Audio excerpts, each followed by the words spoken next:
Administração Financeira 2, Aula Estrutura de Capital, Aula 2, Parte 4, Trade-off, Custos de Agência e Perda de Flexibilidade Financeira.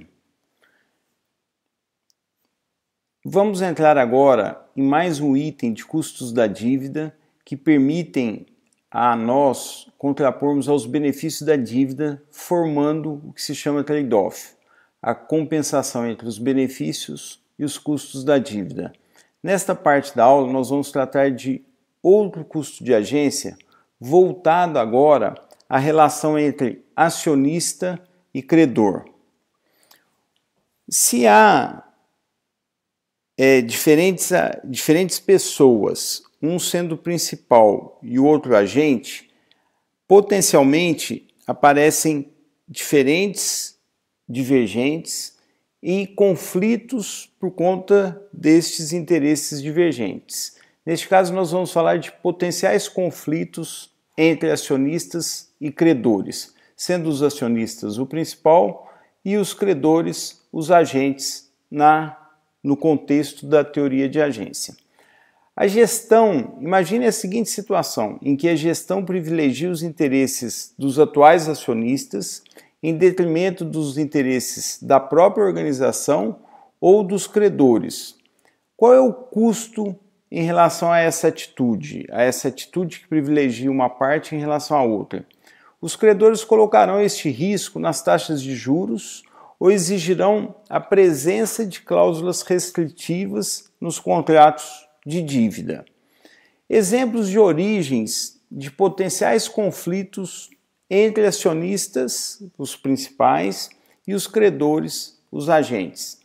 Eu vou trazer aqui pequenos exemplos nas nossas três grandes decisões financeiras, nas decisões de investimentos, financiamentos e dividendos.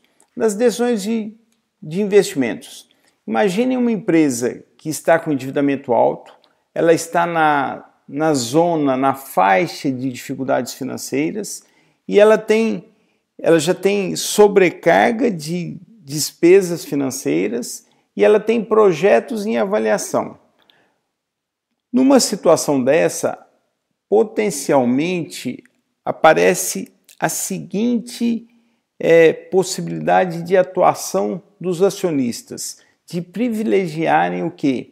Ativos mais arriscados em relação a ativos menos arriscados. Há uma possibilidade dos acionistas privilegiarem um risco maior. Eu vou, a partir deste exemplo aqui, tentar ilustrar isso. E um outro potencial é os acionistas deixarem projetos com VPL positivo de lado, se o resultado desse VPL servir única e exclusivamente para quê? Para pagar o serviço da dívida.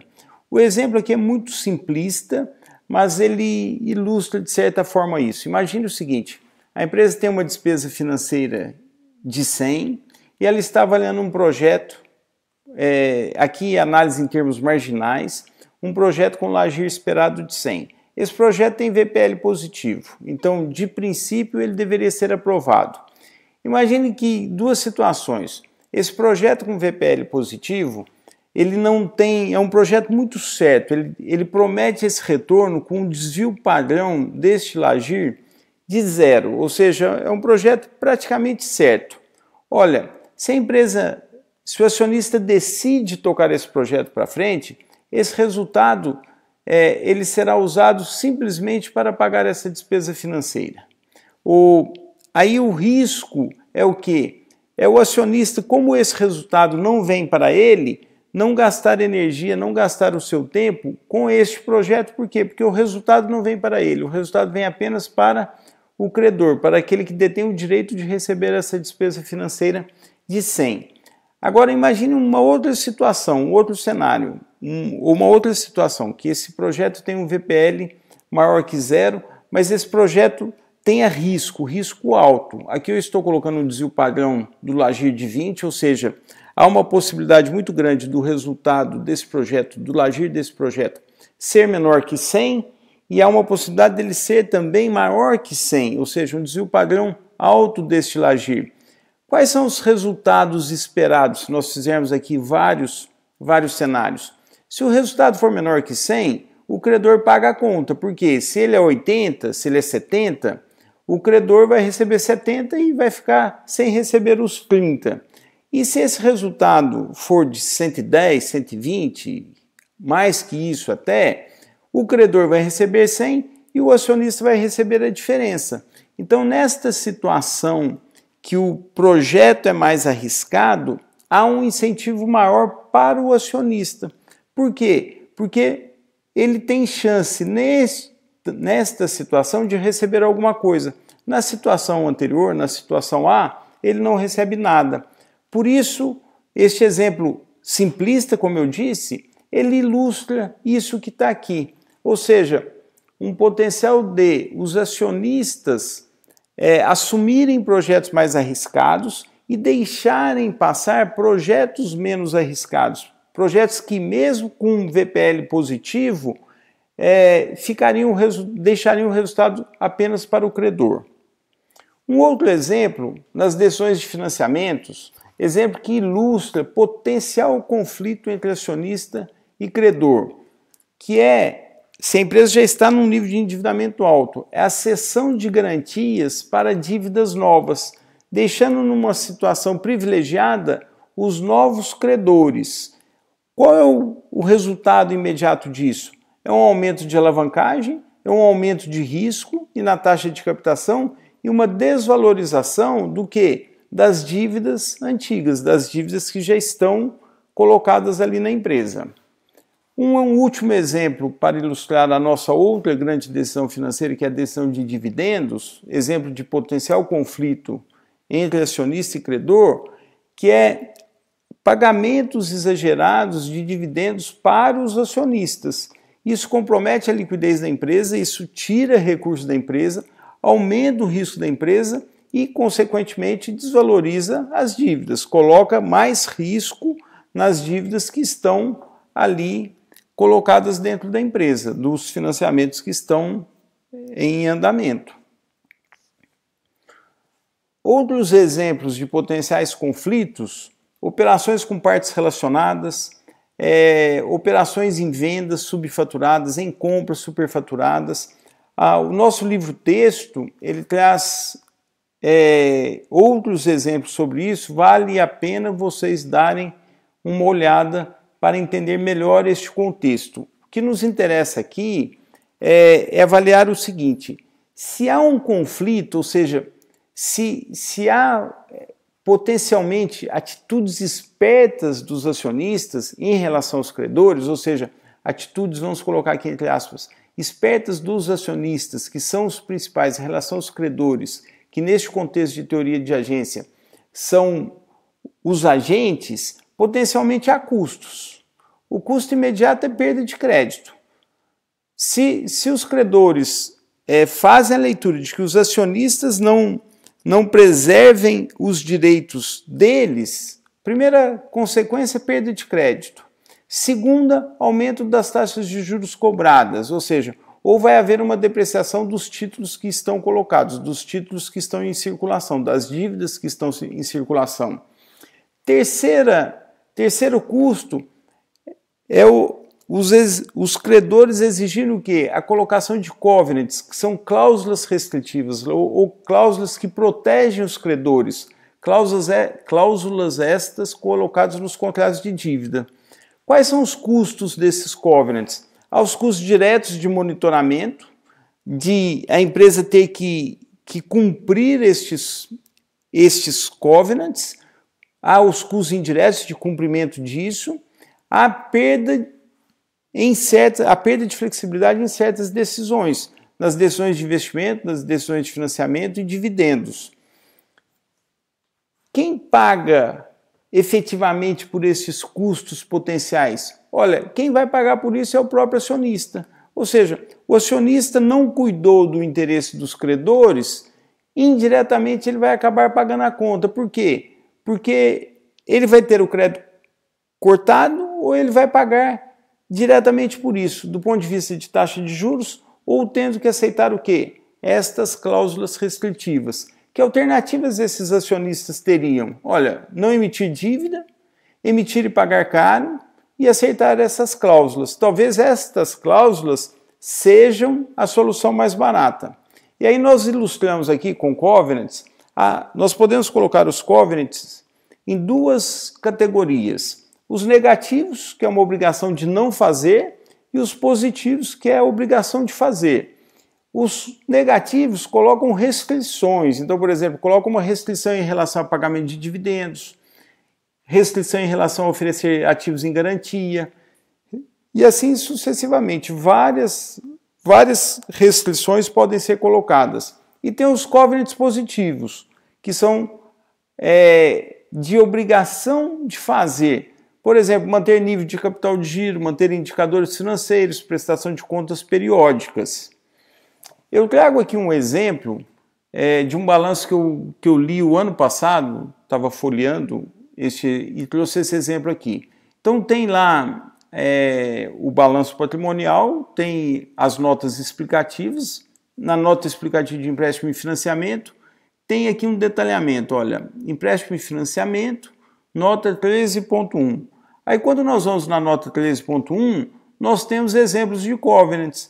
Aqui tem um exemplo, olha, de um covenant positivo, que é a empresa tem que manter um determinado índice financeiro, que é uma relação de dívida e EBITDA. É um exemplo claro de covenant positivo. E aqui tem um covenant negativo, olha, um exemplo de restrição à distribuição de dividendos. Isto é comum, isto encontra, e o interessante, eu falo para os alunos, eu falo sempre, para quem gosta de contabilidade e finanças, há um mundo de informação e de fonte para que vocês aprendam. Os balanços patrimoniais são uma fonte rica para vocês aprenderem. Se vocês acompanharem, quem gosta de financiamento, acompanharem os financiamentos das empresas e as notas explicativas, vocês sempre vão ter muita informação para aprender e entender o que as empresas fazem, o que elas estão fazendo. E vejo que aqui, neste aqui, eu não copiei o restante aqui, mas aqui tem até a explicação de como estes indicadores são efetivamente medidos. Acompanhem isso, leiam isso, procurem esses balanços que vocês vão aprender muito. E o segundo ponto desta parte da aula, que nós estamos juntando aqui com o custo de agência para tratar dos custos da dívida, é a perda da flexibilidade financeira. O que é flexibilidade financeira? Flexibilidade financeira significa capacidade de reagir a contingências, a situações difíceis e capacidade de reagir, de aproveitar oportunidades. Isso é flexibilidade financeira, é aquela empresa que tem sobra para quê? Para dar conta de momentos difíceis, não esperados, e dar conta de aproveitar oportunidades. Apesar da dificuldade de se mensurar, a flexibilidade tem valor. E ela é função do quê? Ela é função de algumas características, às vezes setoriais, às vezes da própria empresa, do jeito que a empresa opera. Se a empresa opera num setor que tem muita disponibilidade de projeto, como são os setores de tecnologia, a flexibilidade financeira tem muito valor, porque se a empresa tem folga, se ela tem flexibilidade financeira, ela está pronta para aproveitar projetos que apareçam. Se os projetos têm bastante retorno esperado, VPL positivo esperado, a flexibilidade financeira tem mais valor ainda. E se a incerteza em relação ao fluxo de caixa dos projetos que estão implantados ela for alta, ou seja, se a geração futura de caixa daquela empresa for alta, a flexibilidade financeira ela é muito importante também, ela tem valor. Por quê? Se a empresa tem uma incerteza em relação ao fluxo de caixa que ela terá, quanto mais folga, quanto mais flexibilidade financeira, melhor para ela dar conta do quê? De cenários onde o fluxo de caixa pode ser menor do que ela esperava. Olha, se a flexibilidade financeira tem valor, nós podemos olhá-la nesse contexto aqui, olha. Se a empresa está com endividamento num nível alto, que é o nível aqui que nós estamos tratando, onde a empresa começa a perder valor por conta de dificuldades financeiras, nós poderíamos colocar a perda de flexibilidade financeira neste contexto aqui também. Ou seja, uma empresa com alto endividamento, com endividamento que passa de um ponto crítico, ela perde flexibilidade financeira. Por quê? Porque se ela está com alto endividamento, ela tem grande parte do fluxo de caixa dela comprometido para quê? Comprometido para cobrir as despesas financeiras. Logo, se a empresa tem um endividamento alto, provavelmente ela não tem sobra, ela não tem flexibilidade financeira. E se a flexibilidade financeira traz valor, a falta de flexibilidade financeira traz perda de valor. Logo, nós podemos colocar esta perda de flexibilidade financeira neste contexto aqui, nesta parte onde o quê? Estes problemas de dificuldades financeiras e de perda de flexibilidade financeira trazem o quê? Trazem perda de valor para a empresa. Com isso, nós terminamos a parte 4, onde nós falamos de custo de agência. Aqui a agência, repito, em relação ao potencial conflito entre acionistas e credores e a perda de flexibilidade financeira. Qualquer comentário, envie-me um e-mail. No próximo vídeo, na próxima parte, vamos fazer algumas observações finais sobre a trade-off.